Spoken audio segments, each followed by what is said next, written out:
free parts. Okay. Not this. No. Thank you. Thank you so much. בשמחה, תודה רבה. I read your articles in, the newspaper. תודה. Now it's a pleasure to hear you. תודה. רב רימון, הייתי לרעיון לעשות מזה משחק. אני אשמח. לארבע זה, לתת לילדים לפני כן. אז תעשי את המשחק, ואז תכתבי לי איך עשית את המשחק. מה האימייל שלך? נתן לך שנייה.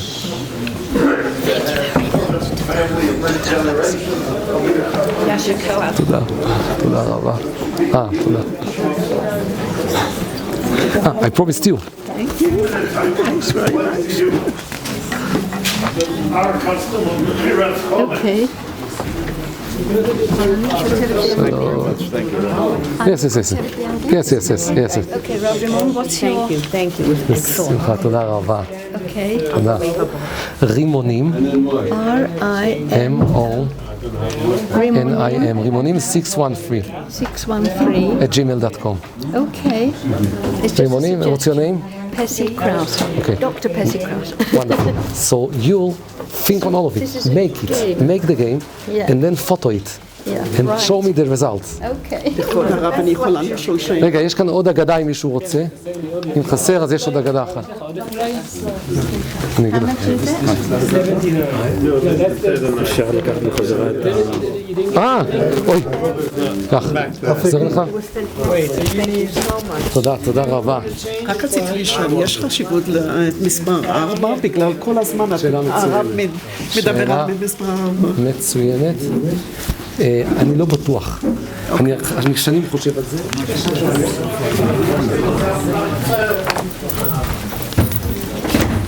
I have case of liquor in my house.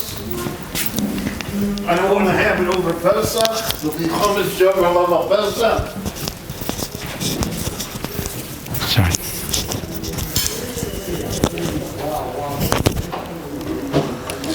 So I sell the chametz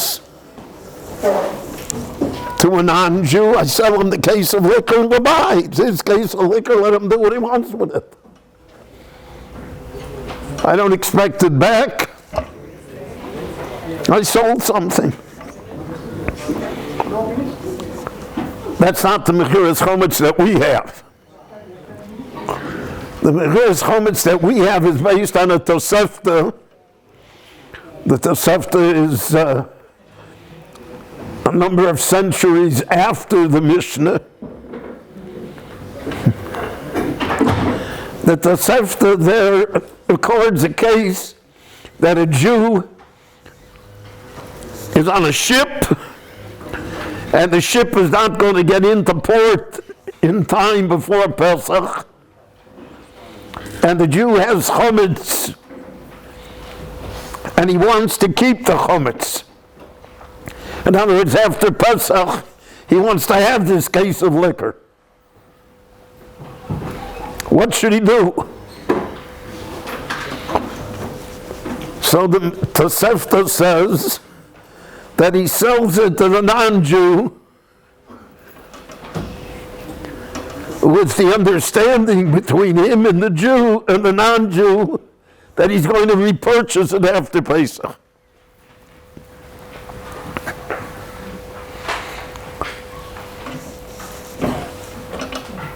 Now there are two texts, two girsos in that Tosefta. The girsa that we have in the accepted Tosefta that we deal with just makes no comment. It just says that he sold it, he knows he's going to buy it back. The non-Jew bought it, he knows he's going to get it money later and get it back. That's one way of getting rid of it. And all the Meforshim explained that that's based upon the fact that we're really relying on bitul, that I nullified all the chametz in my rishus. So in our Torah there's no Isser anymore. And by the Rabbanan, okay, the rabbis figured out a way to get out of this.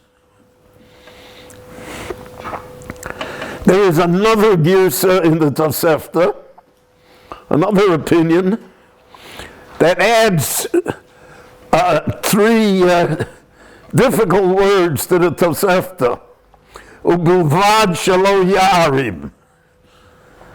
This is allowed only if it's not used as a subterfuge. What does that mean? So the Rokeach and other Rishonim say it means that you can't do it every year. And you can't do it with the same non-Jew over and over again. So it's like a one-off. You were stuck on a ship. You had no way to get out of the problem. So you sold it with the understanding you're going to buy it back. So we're going to let the subterfuge work, but it cannot be policy.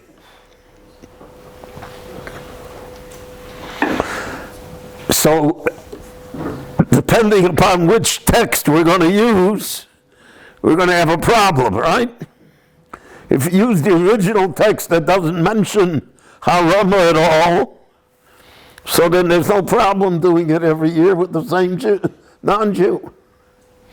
If it says Bilvad shelo yarim, so then you do have a problem.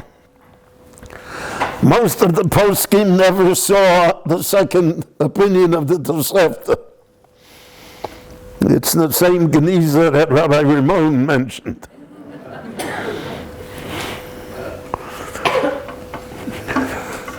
And the rabbis had an attitude, really, I'm serious.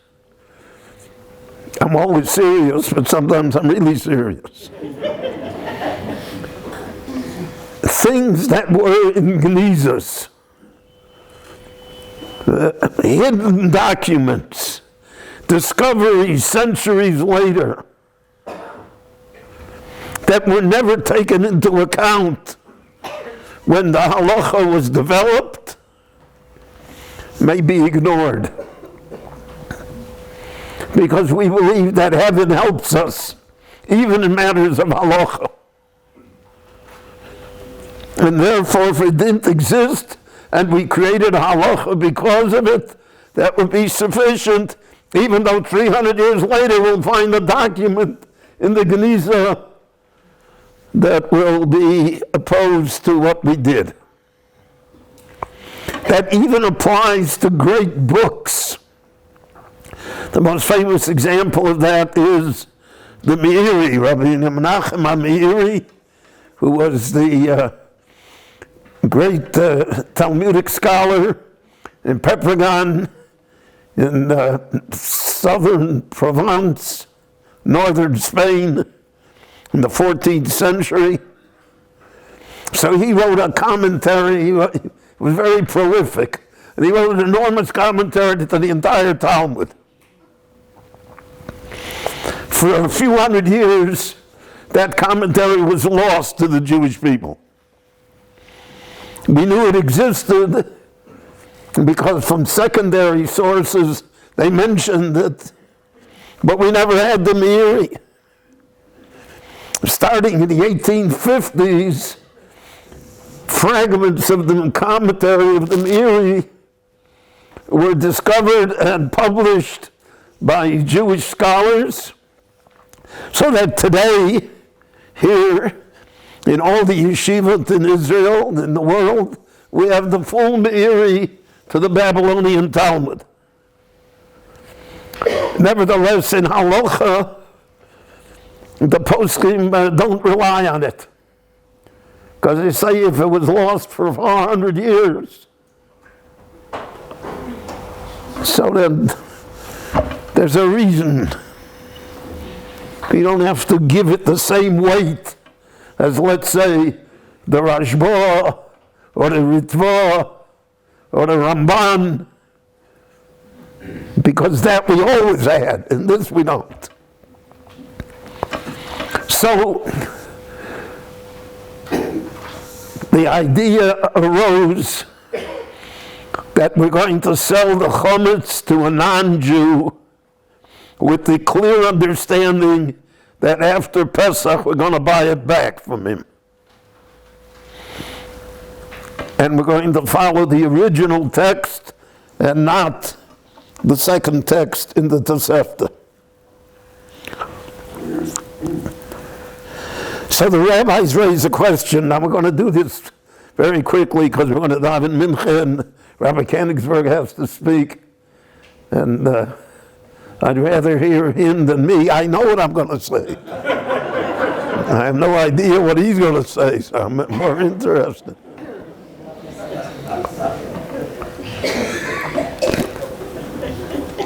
We have a concept in halacha called batona al menas la'azir. For instance, by a lulav, the Torah says, "Lekachtem lochem."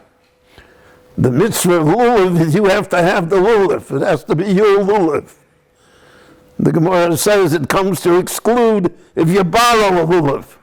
Your neighbor in shul had a nesrigen lulav and you didn't, and you say, "Can I use your nesrigen lulav?" And he says, "Sure, here, I lend it to you."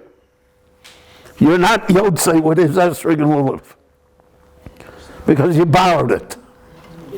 What if you say to him, however, "Give me your esrog and lulav, and I'll give it back to you later when I'm done"? So that's matana al menas la'azir. He gave it to me conditionally because I'm going to give it back to him. So by lulav, that's good, it's acceptable. It works. That's why I remember as a child at my father's shul, there were 750 men at the minyan, and there were 3 who loved him. It took an hour and a half before Hallel, everybody had to go up and borrow the lulav and esrog. And it was always maton al menas la'azir. So why does maton al menas la'azir help? By lulav, why doesn't it help by chametz? That's a question that the Rishonim already discussed. And all of the later Achronim, there are many, many londische tirutzim. But the basic idea is that matana al menas la'azir doesn't really transfer ownership. It just makes it that it's not the other guy's, but it's not yours yet either. By lulav and esrog, we only need that it should not be the other person's. So even though my ownership is imperfect, it's sufficient. For instance, by lulav and esrog, we can be partners in the lulav and esrog. So the whole lulav and esrog doesn't belong to me. 50% belongs to my partner. Yet you're yotzei. So you only need a form of ownership, not true ownership. But by chametz, any ownership, even if it's only 1/10 of 1% yours, chametz for Pesach is mashu, and therefore maton al menas la'azir won't work. So just a quick review. In the 14th and 15th centuries, both in Ashkenaz and in Iraq and Syria, the Jews were in the liquor business. They were very heavily involved in producing liquor, in owning taverns, in selling liquor. So we had this enormous problem for Pesach,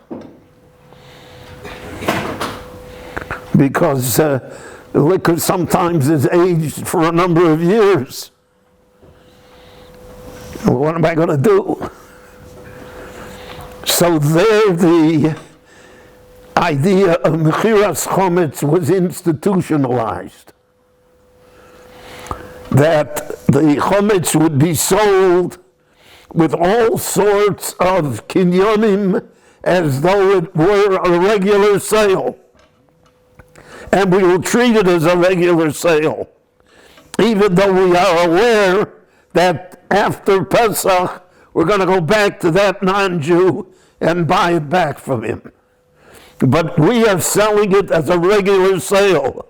So therefore we sell it with money, we sell it with documents, we sell it with a handkerchief, we sell it by shaking hands, we sell it by an oral agreement. Every type of kinyan imaginable is used to sell the chametz. Now, let's say I owned a large distillery. So I've got $250,000 worth of liquor. The non-Jew whom I'm selling it to doesn't have $250,000 spare cash to buy a distillery. So how does he buy it from me with money that he doesn't have? So here we have another halachic understanding. You know, you have to realize halacha lives in its own world, and it has its own rules, it has its own ethics. People don't understand that, so they ask questions. Halacha has its own entity. So what happens is, before the sale, the rabbi or whoever is engendering the sale gives money as a gift to this non-Jew. Let's say he gives him $100. And then he says, now you're going to buy this $250,000 worth of chametz. So give me $20. So he gives him $20. Now $20 doesn't buy $250,000 worth. But there is an idea. So you cannot look at the $20 as a deposit, because if it's a deposit, there's no sale. So what happens is that the Jew, the seller, somehow transfers, again, in our world of Bitcoin, you can imagine it already, transfers imaginary money to the non-Jew so that the non-Jew is giving me the full $250,000. And he owes me money because I lent him money to buy it. And after Pesach, when I come to buy it back, I'm not buying it back, I'm coming to collect the loan. He doesn't have the money to pay the loan, so I say, all right, just give me back the liquor.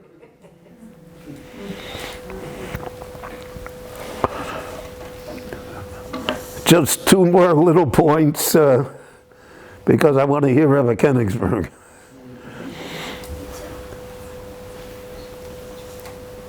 There are many poskim that hold that the liquor has to be outside of your house. In other words, he has to take actual possession of it. That's very unseemly, and especially if it's a business transaction, it's not likely. So what happens is that we give the non-Jew the ability to rent the premises where the chametz is. So he rents your closet or whatever, wherever you have put the chametz, the cabinets. So it becomes physically his. And he has a right to go in whatever he wants, to take whatever he wants from that cabinet.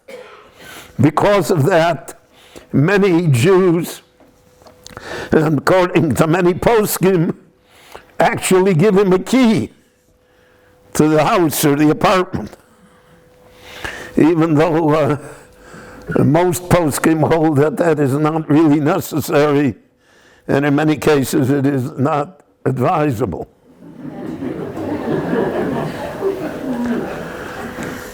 Another technical point, in the Austro-Hungarian Empire, when you had a sale over a certain amount of money, the government taxed you for a change. And you had to put tax stamps on the document to show that the tax was paid. In the United States, you have that in real estate taxes. You have here in Israel in many different ways.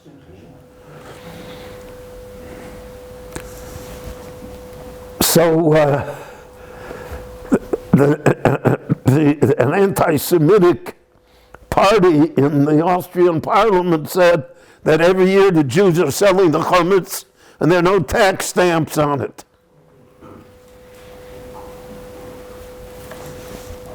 So is the sale legal?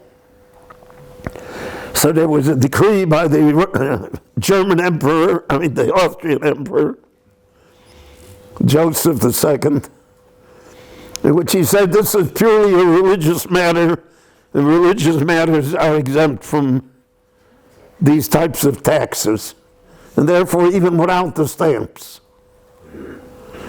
But that opened another conundrum, because if the government holds it to be a purely religious matter, then it's not really business, so then you'd accomplish anything. And nevertheless, the Jews were loath to put tax stamps on any of the documents in Mechiras Chametz, and it was accepted the way it is. Here in Israel, the Rabbanut Rashit, the chief rabbinate, sells the chametz for the country, for the Medina, and it is a matter of economic and social necessity. So there are many questions involved in that as well, but they've all been resolved halachically one way or another. So I don't want to burden you. This is not going to be a long lecture, though there is much more that was prepared. But that one should have no trepidation regarding selling the chametz. You make Rabbi Koenigsberg our shliach, and he in turn empowers the Bezdin of the chief rabbinate to act on our behalf, and therefore the chametz that we have doesn't belong to us, and we're certainly not violating any of the principles of Bal Yeroeh and Bal Yemotzeh. So everyone should have a happy and a kosher Pesach, and we'll hear good news from each other.